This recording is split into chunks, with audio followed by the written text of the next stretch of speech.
Episode 6 के शुरुआत में हम देखते हैं वांसु वेलफेयर सेंटर से लॉटरी होती है। इतने में बहुत सारे ड्रोन्स उनके कार का पीछा करने लगते हैं। जैसे ही दोयन की नजर उन ड्रोन्स पर जाती है, वो अपनी कार को डाइवर्ट करने की पूरी कोशिश करता है, लेकिन वहाँ पर बहुत सारे ड्रोन्स थे और वो कोई नॉर्मल ड्रोन्स नहीं थे, बल्कि उनके अंदर बॉम्ब फिट किया गया था। दूसरे एंड से कोई उन ड्रोन्स को कंट्रोल कर रहा था। एक पॉइंट ऐसा आता है जब उनमें से एक ड्रोन उनके कार के नीचे आकर फिट हो जाता है। उसे मूवमेंट पर जोर से ब्लास्ट होता है और उनकी कार उल्टी पड़ जाती है। यहाँ पर हमें पता चलता है कि जो उन ड्रोन्स को कंट्रोल कर रहा था वो तो वही गार्ड जिन थी। थोड़ी ही देर में वो कार के पास आती है, चेक करने के लिए कि वहाँ पर कोई जिंदा बचा या नहीं। कंडीशन देखकर ऐसा लगता है कि वहाँ पर कोई नहीं बचा हो, लेकिन थोड़ी ही देर में दोयोन को होश आता है। सबसे पहले वो वांसु को बाहर निकालने की कोशिश करता है। जैसे तैसे करके वो वांसु को बाहर निकाल लेता है। वो उसे वहाँ से लेकर जा ही रहा होता है, इतने में कार का मेटल स्टिक उसके पीठ पे आके स्टैब हो जाता है, जिसके बाद वो वहीं पर फेंट हो जाता है। फिर हमें हॉस्पिटल का सीन दिखाया जाता है, जहाँ पर दोयोन की हालत बहुत खराब थी और न्यूज में इसी इंसिडेंट के बारे में बात हो रही थी। डॉक्टर आकर पाक को बताता है कि अगर वो मेटल स्टिक उसके शरीर में और अंदर घुस गया होता तो फिर उसके दोनों लंग्स डैमेज हो जाते, लेकिन होपफुली उसकी जान बच गई है। वहीं पर हम उसी गार्ड जिन को देखते हैं जिसने उन लोगों पर अटैक किया था। वो पाक को बताती है वांसु को होश आ गया है, साथ ही में उस दूसरे गार्ड की भी सर्जरी हो गई है। दूसरी तरफ वांसु को जैसे ही होश आता है तो वो किम से दोयोन के बारे में पूछने लगती है। ये सुनकर किम को कहीं ना कहीं बहुत गुस्सा आता है। वो वांसु से कहता है, डॉक्टर ने मुझे ये बताया कि तुम्हें एक खरोच तक नहीं आई, ये बहुत बड़ा मिरेकल है। इस तरफ नर्स के वहाँ से निकलते ही जिन वहाँ पर पहुंच जाती है। देखकर ऐसा लग रहा था जैसे वो दोयोन को मारने आई हो, लेकिन तभी किम वहाँ पर पहुंच जाता है और उसके प्रेजेंस में वो कुछ कर नहीं पाती। और साथ ही में वहाँ पर कैमरा भी लगा हुआ था। फिर वो बाहर आकर किसी को कॉल करके बताती है हमारा मिशन फेल हो चुका है। फिर अगले सीन में हम पुलिस कमिश्नर को देखते हैं, जो मीरान से मिलने के लिए ग्रैंड पैलेस आया हुआ था।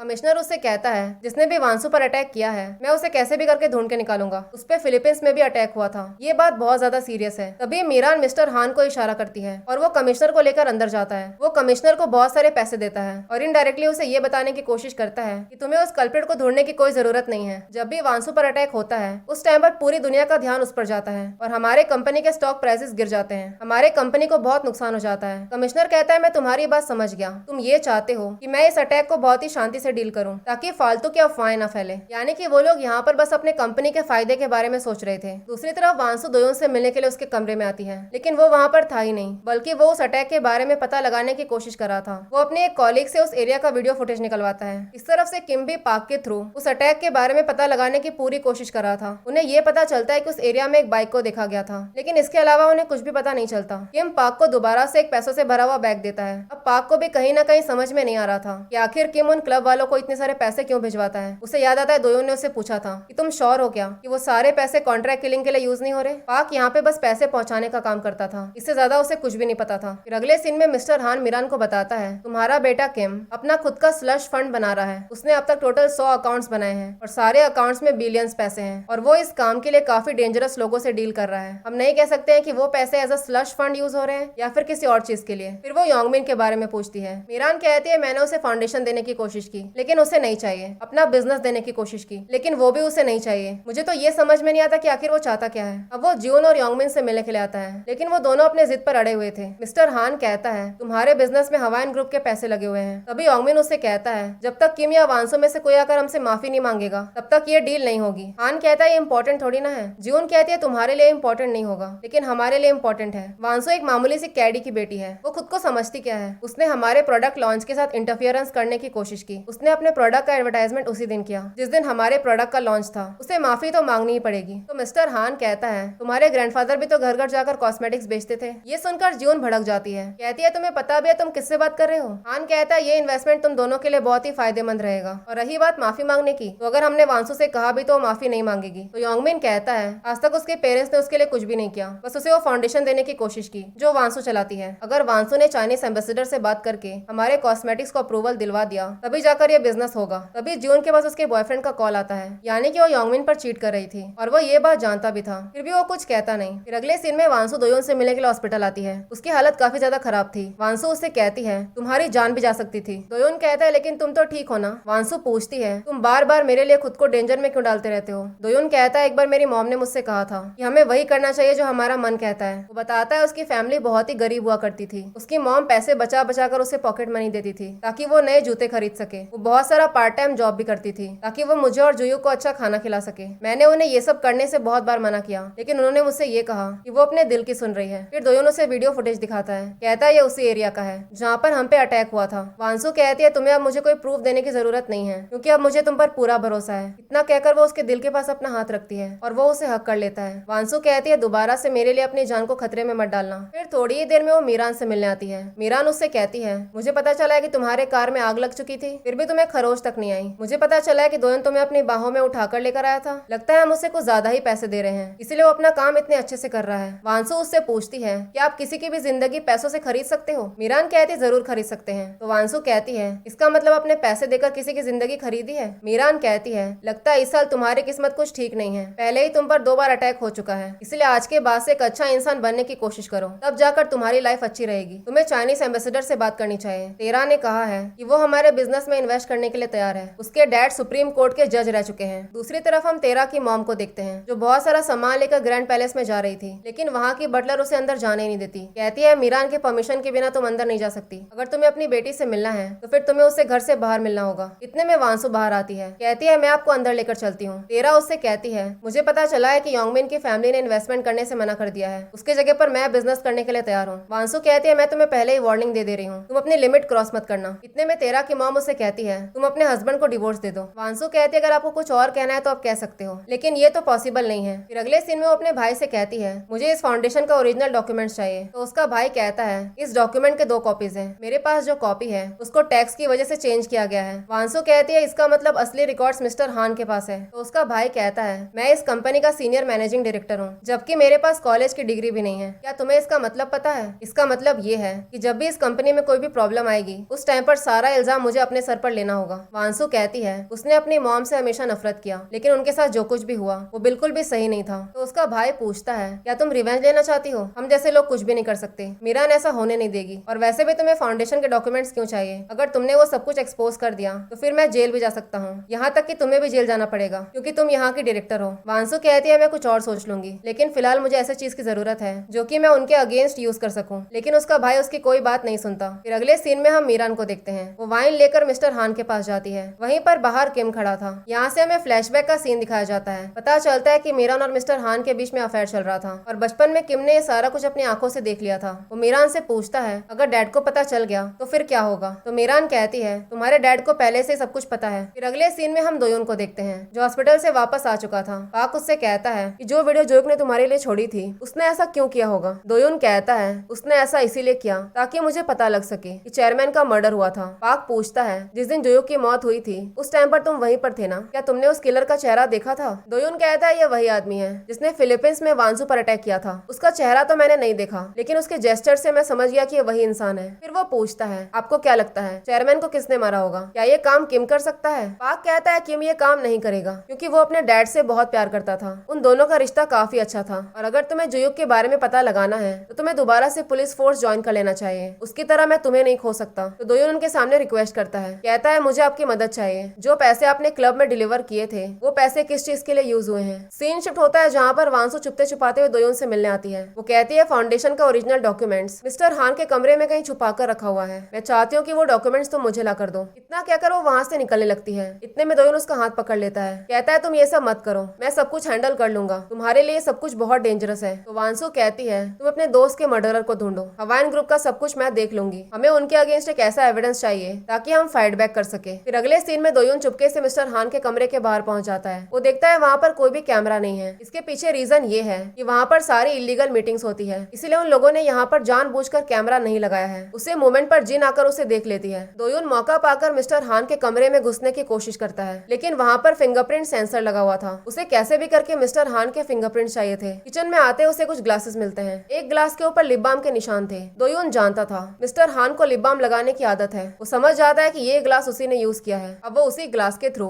उसका फिंगरप्रिंट एक जगह पर स्कैन कर लेता है और फाइनली इस बार वो दरवाजा खुल जाता है। वो अंदर आकर डॉक्यूमेंट्स ढूंढ ही रहा होता है। इतने में जिन उसे बाहर से देख लेती है। दोयोन को वहाँ के कबर्ड में एक लॉकर मिलता है जिसमें पासकोड लगा हुआ था। उसे कैसे भी करके वो पासकोड जानना था, इसलिए वो वहाँ के वॉच क्लॉक में एक कैमरा फिट कर देता है। दूसरी तरफ जिन ने मिस्टर हान को बता दिया था कि दोयोन उसके कमरे में घुसा हुआ है। इस तरफ दोयोन अपना सारा काम करके वहाँ से निकल रहा था। तभी उसकी नजर उन्हीं डॉक्यूमेंट्स पे जाती है। थोड़ी ही देर में मिस्टर हान अपने रूम में आता है, लेकिन तब तक दोयोन वहाँ से निकल चुका था। वो जैसे अपना लॉकर खोलता है तो पता चलता है कि वहाँ पर हवाइन ग्रुप के स्लश फंड्स के सारे रिकॉर्ड्स रखे हुए थे, यानी कि आज तक उन लोगों ने जितनी भी इलीगल एक्टिविटीज की थी उन एक्टिविटीज की सारी रिकॉर्ड्स। तभी उसकी नजर उन्हीं बॉक्स पर जाती है। वो समझ जाता है कि दोयोन यहाँ से फाउंडेशन के रिकॉर्ड्स लेकर जा चुका है। दूसरी तरफ वो सारे रिकॉर्ड जाकर वांसु को दे देता है। वांसु उससे कहती है तुम ये सब कुछ यहीं पर छोड़ दो, आगे का मैं सब कुछ देख लूंगी। तो दोयुन उससे कहता है अगर ये रिकॉर्ड्स तुम्हारे पास रहेंगे तो तुम सेफ नहीं रहोगी, इसीलिए मुझे ये अपने पास ही रखना चाहिए। वो वहाँ से निकल ही रहा होता है, इतने में वहाँ पर प्रोसिक्यूशन ऑफिस वाले लोग पहुंच जाते हैं। कहते हैं वो इस फाउंडेशन का सर्च वारंट लेकर आए हैं। साथ ही में वो वांसु के भाई से कहता है तुम्हें फाउंडेशन से पैसे चोरी करने के लिए अरेस्ट किया जाता है। और इसी सीन के साथ एपिसोड 6 यहीं पर खत्म होता है। अगर आप लोगों को मेरी एक्सप्लेनेशन पसंद आई हो तो आप लाइक शेयर और सब्सक्राइब कर सकते हैं। Thank you for watching.